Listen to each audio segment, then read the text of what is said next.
من كنوز أدعية القرآن حال سيدنا زكريا اللي ورد أكتر من مرة. حاله وهو بيدعي ربنا بالخلف الصالح، بالذرية الصالحة. دعوتين هم كنوز أدعية القرآن النهاردة. الدعوة الأولى لما سيدنا زكريا دخل على ستنا مريم المحراب، كلما دخل عليها زكريا المحراب وجد عندها رزقا، قال يا مريم أنى لك هذا؟ قالت هو من عند الله إن الله يرزق من يشاء بغير حساب. هنالك في اللحظة اللي سيدنا زكريا شاف رزق الشتاء في الصيف عندها وفاكهة الصيف في الشتاء، منين بتجيبي ده؟ قالت له يرزق من يشاء بغير حساب. هنالك دعا زكريا ربه قال ربي هب لي من لدنك ذرية طيبة إنك سميع الدعاء. والدعوة الثانية الأشهر في سورة مريم ذكر رحمة ربك عبده زكريا إذ نادى ربه نداء خفيا قال رب إني وهن العظم مني واشتعل الرأس شيبة. يعني الظروف بتقول مش هخلف، ولكن ولم أكن بدعائك ربي شقيا، ما فقدتش الأمل. وإني خفت الموالي من ورائي وكانت امرأتي عاقرة فهب لي. تاني برضو بيتكلم على الهبة، فهب لي من لدنك وليا، يعني حد بعدية ابني، يعني يرثني، يرث النبوة، يرثني ويرث من آل يعقوب واجعله ربي رضيا. بعد الدعوتين نادته الملائكة إن الله يبشرك بغلام، والتانية ربنا برضو رد عليه وبشره بالغلام. الكنز الأول اللي في الدعوة هب لي. الهبة هي العطاء دون استحقاق، العطاء بغير أسباب، العطاء إذا انغلقت كل الأفكار والأبواب اللي الإنسان يتصور منها إن ممكن يجي منها رزق ربنا. والحقيقة كان عندهم أهلنا كلمة جميلة يقول لك إن الكريم إذا وهب فلا تسألن عن السبب. الله هو الله، البشر بيحتاجوا الأسباب وتظبيط وتفكير وخطوات لفعل ما يريدون. الله أمره إذا أراد شيئا أن يقول له كن فيكون. هو ده الله سبحانه وتعالى.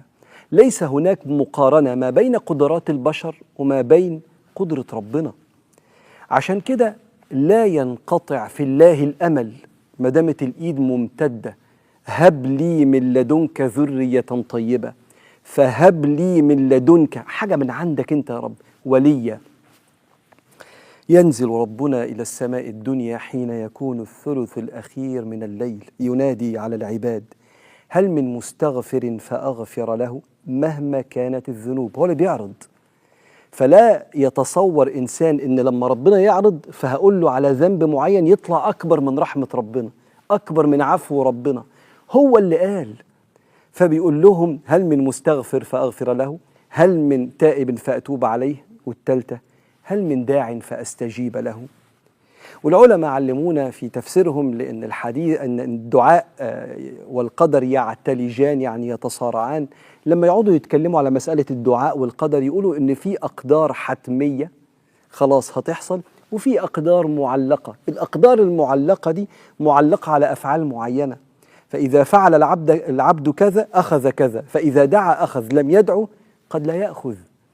فكثير من الأقدار معلقة على دعائك، فأنت ما تعرفش إيه المكتوب، لكن مطلوب منك بس ادعوني أستجب لكم. فسيدنا زكريا عارف إنه بيكلم مين. هب لي من لدنك وليا. الكنز الثاني اللي في دعوة سيدنا زكريا إن ممكن ربنا يوريك صفاته عن طريق مواقف بتحصل لغيرك. واللي حصل إن سيدنا زكريا كان بيكفل ستنا مريم، دخل عليها لقى أرزاق مش متوقعة، فقال لها ده حصل إزاي؟ قالت له يفعل ما يريد، يرزق من يشاء بغير حساب. هنالك، وكأن في لحظة يقين واستحضار للرغبة والطلب اللي جواه لما قالت له الكلمة دي، يرزق من يشاء بغير حساب. طب يا رب أنا ليه عندك سؤل وطلب، نفسي في ابن يحمل من وراء النبوة، ورزق بسيدنا يحيى بعد كده. فأنت ممكن تلاقي مثلا واحد كانت متقفلة في وشه كل الأبواب، ثم تيسرت بجد من حيث لا يحتسب. إن ربنا عرفك القصة دي معناها إن ربنا عايز يقول لك أنا معاك ومع غيرك، كل يوم هو في شأن، إن سعيكم لشتى، ومع سعي كل واحد ربنا معاه. فتعلم صفات ربنا من أفعاله حتى مع غيرك. أنت ممكن تقعد مع واحد يبقى بسيط الحال جدا جدا، يكلمك عن ربنا بيقين ورضا، تقول بس انت اللي زيك المفروض يبقى ناقم وزعلان وحاسس ان الاقدار جايه عليه، هو انت ازاي راضي كده؟ ايوه ما هو صفات ربنا من عطفه ولطفه وقربه بالعباد ممكن تظهر في كلمه انسان قدامك. عمرك شفت واحد بيدعي بقاله 5 6 سنين في حاجه وبعدين جات له من واسع قوي ويجي حكى لك؟ الحكايه دي رزقك، وكأن ربنا بيرد لنا ثقتنا فيه عن طريق مشاهد بنشوفها قدامه. سنريهم آياتنا في الآفاق وفي أنفسهم. الأول ذكر الآفاق، الأشخاص والأحداث والأقدار، حتى يتبين لهم أنه الحق. أولم يكفي بربك أنه على كل شيء شهيد، يعني حاضر مع كل أحد وفي كل شيء. فبقى افتح عينك كده وافتح قلبك لما تشوف أحداث قدامك ربنا بيكلمك عن طريقها. آخر حاجة عايز أشاركها مع حضراتكم في ربي هب لي من لدنك ذرية طيبة. في موانع للدعاء، على رأس الموانع دي الاستعجال. قال صلى الله عليه وسلم يستجاب لأحدكم ما لم يدعو بإثم أو قطيعة رحم أو يستعجل.